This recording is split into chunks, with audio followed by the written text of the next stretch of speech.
अगला एक्सरसाइज 2.2 का 1 नंबर का पार्ट 6। तो चलिए, जैसा कि पिछला वीडियो आप देख लिए हैं, आगे बढ़ते हैं। इनको भी हमें वैसे ही बनानी है। चलिए, तो गुणनखंड विधि से बनाएंगे। सबसे पहले लिखेंगे हल। जो दिया गया है बहुपद उनको लिख लेंगे एक बार। दिया गया है 3x² माइनस x माइनस 4 और बराबर में 0 लगा लेंगे।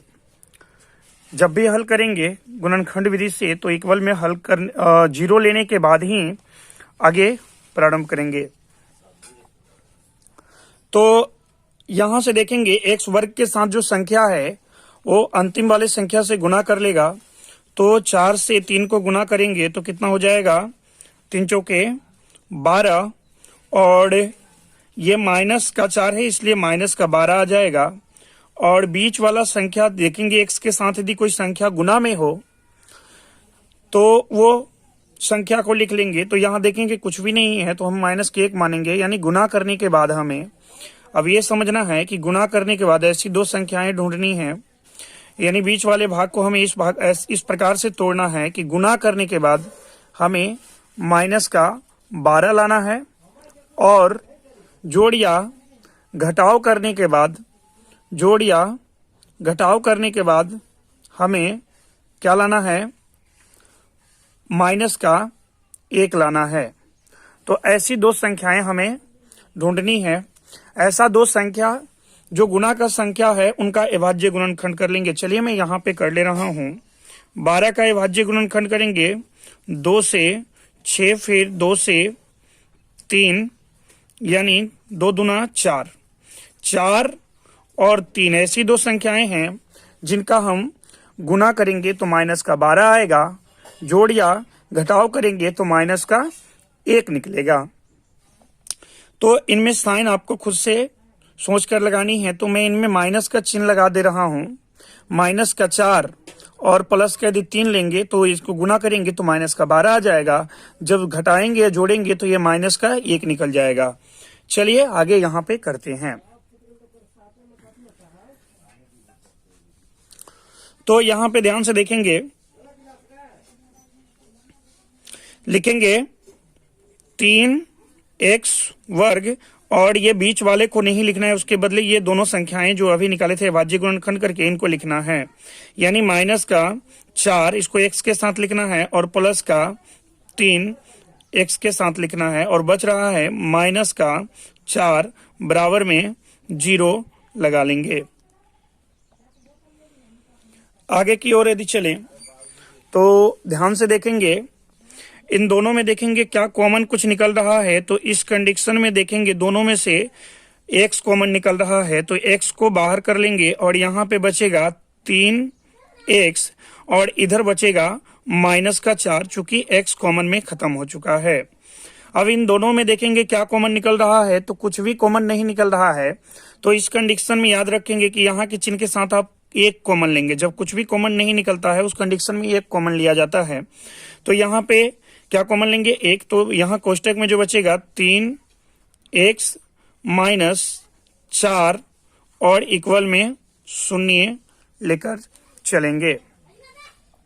चलिए मैं इनको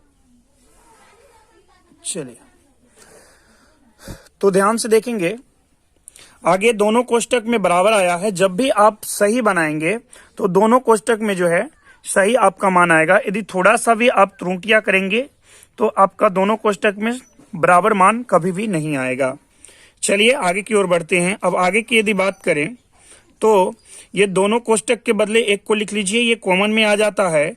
यानी 3x माइनस 4 और कोष्टक के जो बाहर है उसको एक बार लिख लीजिए। तो कोष्टक के बाहर है x प्लस 1 और बराबर में लगा लेंगे 0। कोष्टक के बाहर x प्लस 1 जो बाहर में था कोष्टक के उसको एक बार आप लिख लेंगे। अब दोनों की बराबर में 0 लगाकर हल करेंगे, आगे चलेंगे। चलिए मैं थोड़ा आगे बढ़ा दे रहा हूं। अब दोनों कोष्टक में जो संख्या आया है उनकी दोनों को बराबर में 0 लगा लेंगे, यानी 3x माइनस 4 बराबर में 0 या x प्लस 1 बराबर में 0। तो यहां से x का मान निकालेंगे तो ये जो निकलेगा क्या निकलेगा, 3x बराबर प्लस का 4 आ जाएगा। चूंकि आप समझ रहे हैं इधर से जब उठाकर इधर लाएंगे तो प्लस में चला जाएगा, या x माइनस बराबर माइनस का 1, चूंकि प्लस में है इधर आकर माइनस में हो जाएगा, यानी यहां से ये कहें x बराबर 4/3 या x बराबर माइनस का 1 निकलेगा। तो अब हमें एक को अल्फा और दूसरी को बीटा मान लेना है। तो लिखेंगे अतः, लिखेंगे आगे अतः अल्फा बराबर 4/3 और बीटा बराबर माइनस का 1 लिखेंगे। अब बहुपद का गुणांक लिख लेंगे। तो चलिए मैं अब बहुपद का गुणांक लिख ले रहा हूं।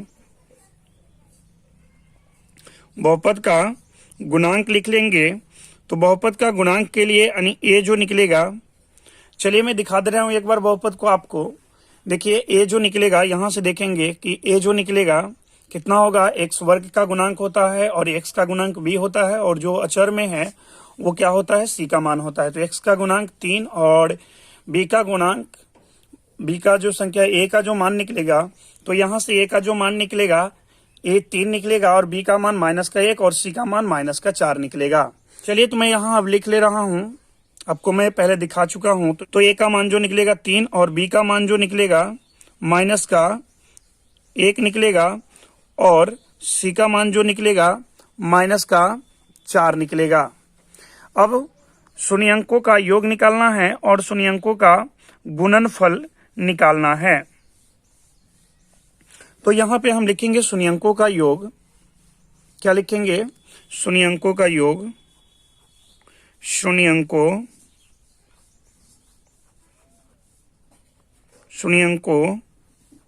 का योग। शून्यंकों का योग क्या निकलेगा, आपको पता है सूत्र, अल्फा प्लस बीटा बराबर -b/a होता है। तो अल्फा का मान देखेंगे तो अल्फा का मान 4/3 है और बीटा का मान -1 है। तो यहाँ पे मैं अल्फा का मान रख दे रहा हूँ 4/3 प्लस बीटा का मान है -1, तो मैं रख दे रहा हूँ -1। यहां तक मेरे ख्याल से आपको समझ में आ रहा है। तो अब आगे की यदि बात की जाए, आगे की ओर, इधर है सूत्र में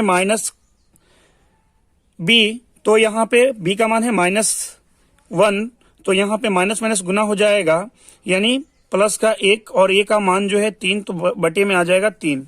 जब इसको इतना को हल एलसीएम हल करेंगे तो ये आ जाएगा 3 और ये आ जाएगा 4, ये -3, चूंकि -1 था, बराबर 1/3।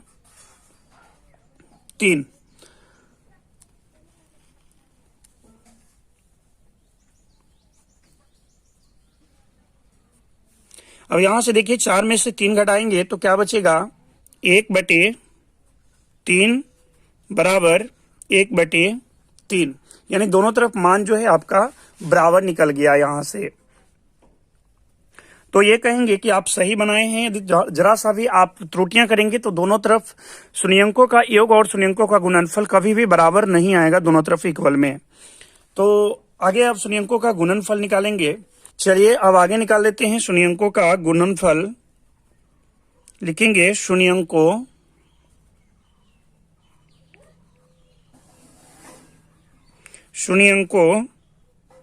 का गुणनफल। शून्यंकों का गुणनफल ये होता है सूत्र अल्फा इंटू बीटा बराबर C/A। ये सूत्र आपको पता होगा। तो अब हमें देखनी है, ध्यान से देखेंगे कि अल्फा का मान अभी देख चुके थे, एक बार मैं दिखा दे रहा हूं। अल्फा का मान, बीटा का मान और सी का मान और ए का मान, सभी का मान मैं दिखा दे रहा हूं। तो ये देखेंगे अल्फा का मान जो है आपके पास जो आया है 4/3 आया है, और बीटा का मान -1 है, और ए का मान 3 है, और सी का मान है -4। तो अभी मैं यही मान वहां पुट करने वाला हूं। तो यहां पे देखेंगे अल्फा का मान था 4/3, तो हम रखेंगे 4,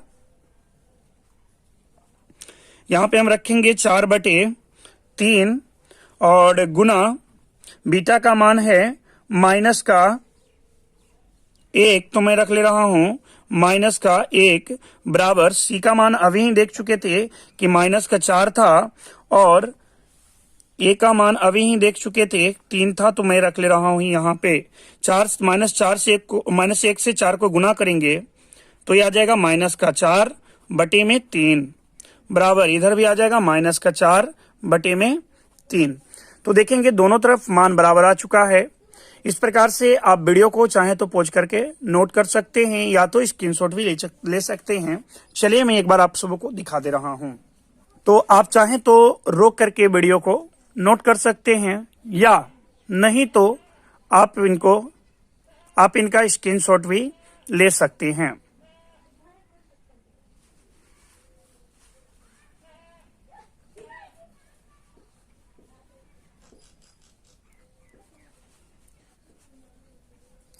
तो मिलते हैं अगला वीडियो में, और इस चैनल पे पहली बार आए हैं तो चैनल को सब्सक्राइब करिए, और पास में बेल की घंटी आएगी उसी भी दबाएं, ताकि पढ़ाई से रिलेटेड जितना भी इंफॉर्मेशन हो, जितना भी पढ़ाई से रिलेटेड वीडियो हो, सबसे इस चैनल पे अपलोड किया जाएगा तो आप तक सबसे पहले पहुंचे।